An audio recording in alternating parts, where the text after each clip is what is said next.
माननीय सभापति महोदय, संसदीय कार्यकाल में कुछ ऐसे क्षण आते हैं जब ये नहीं कह सकता कि मैं इसका सपोर्ट कर रहा हूँ या मैं इसका विरोध कर रहा हूँ।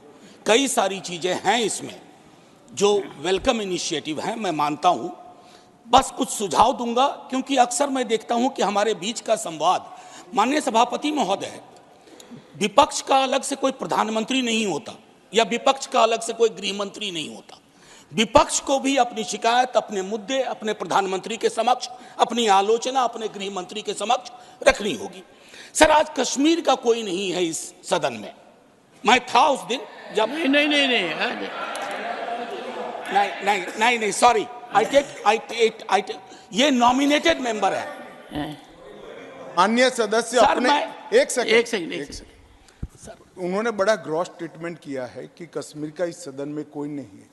वो अपने बारे में कह सकते हैं, हमारे बारे में क्यों कह रहे? हम तो सदैव कश्मीर के हैं, हमेशा के। आपके बारे में वो सच हो सकता है, हमारे बारे में आप कैसे स्टेटमेंट कर सकते हो भाई? आप कह दो मैं कश्मीर का नहीं हूं, कश्मीर के लिए नहीं हूं, मगर मैं इस देश का कश्मीर से लेकर कन्याकुमारी और द्वारका से लेकर नॉर्थ ईस्ट तक हर व्यक्ति का कश्मीर है और हर कश्मीरी का देश है। क्या बात कर रहे हैं आप? माननीय सभापति महोदय, सदन की एक व्यवस्था के तहत मैंने ये बात कही थी। वो नॉमिनेटेड मेंबर है, मैं जानता हूँ। माननीय गृह मंत्री जी ने दूसरी बात कही है। सर, मैं समझ गया। सर, या तो मुझे बात कहने दी जाए। मैं ये कह रहा था कि जैसे मैं बिहार से चुन के आता हूँ, उस संदर्भ में मैंने ये बात कही थी। देश तो सबका है सर, तिरंगा यहाँ कहीं किसी से छोटा नहीं है सर। मैं सिर्फ इतना कहना चाहता था। माननीय सभापति महोदय, इसमें बहुत अच्छी चीजें, जैसा मैंने शुरू में ही कहा कि विरोध के लिए विरोध करूं ये उचित नहीं है। माननीय सभापति महोदय, महत्वपूर्ण है कि जब हम ये कहते हैं कि ये नॉमिनेशन होंगे, पहले तो मैं तारीफ करूं कि अंडर प्रिविलेज्ड के बदले एक शब्द जो कि कॉन्स्टिट्यूशनली वैलिड टर्म है, अदर बैकवर्ड क्लासेस, आपने उसका इस्तेमाल किया, तारीफ के काबिल। ये जो नॉमिनेट करने का अधिकार एलजी साहब को है आज की डेट में, कल राज्य बन जाएगा तो गवर्नर साहब होंगे। क्या ये स्टेट असेंबली को डेलीगेट नहीं होना चाहिए? और अगर करना चाहें तो on the aid and advice of, ये व्यवस्था मैं समझता हूं कि होनी चाहिए थी। तारतम्य थोड़ा टूटा है, लेकिन फिर भी मैं अपनी बात कहूं।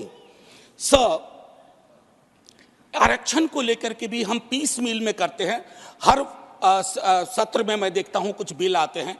एक समेकित योजना पूरे देश के संदर्भ में हमें इसके लिए बनाने की आवश्यकता है, वो बहुत बेहतर होगा।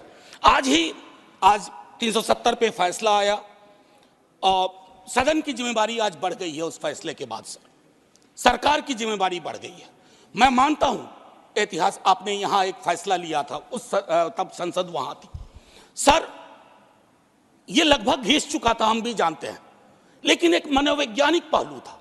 मैं आग्रह करूंगा सरकार से कि उस साइकोलॉजिकल हीलिंग की भी कोशिश होनी चाहिए, और ये हीलिंग हो सकती है सर।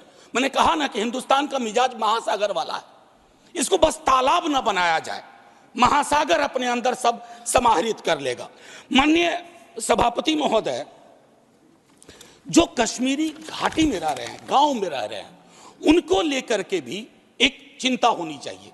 बाहर हैं, उनकी चिंताएं वाकिफ है, बल्कि विवेक जी ने यह बात कहा कि बुरे से बुरे वक्त में एक बहुत बड़ी आबादी उन्हीं घरों में, गांव में, गलियों में रही, उनका एक्नॉलेजमेंट मैं समझता हूं बहुत आवश्यक है। माननीय सभापति महोदय, अंबेडकर साहब कहते थे कोऑपरेटिव फेडरलिज्म, माननीय प्रधानमंत्री जी भी कई बार उसको दोहराते हैं। सर, कोऑपरेटिव फेडरलिज्म के नजरिए से देखेंगे ना तो हैंड होल्डिंग की जरूरत होती है। मैं जानता हूं कि दिल्ली की आइडिया ऑफ नॉर्मैलिटी और घाटी या जम्मू या लद्दाख की आइडिया ऑफ नॉर्मैलिटी में फर्क है सर। अभी पिछले दिनों हमारे कई बीजेपी के साथी कह रहे थे कि चुनाव परिणाम संतुष्टि का परिचायक है। फिर तो लद्दाख में भी एक चुनाव हुआ था सर। बस 1 मिनट लूंगा, चूंकि आपने पहले कहा था सर। एक आखिरी चीज कहूंगा कि पत्रकार, विद्यार्थी, शिक्षक सरकार की आलोचना करें, उसको देश की आलोचना ना माना जाए। ये फर्क मिटता सा जा रहा है, ये कश्मीर के संदर्भ में नहीं, बाहर भी। दूसरी चीज सर, दूसरे राज्यों में जो कश्मीर के छात्र रहते हैं उनको एक प्रोटेक्शन दीजिए। और आखिरी चीज कहूंगा सर, बड़ी पीड़ा के साथ कि खामोशी शांति का पर्याय नहीं होती है।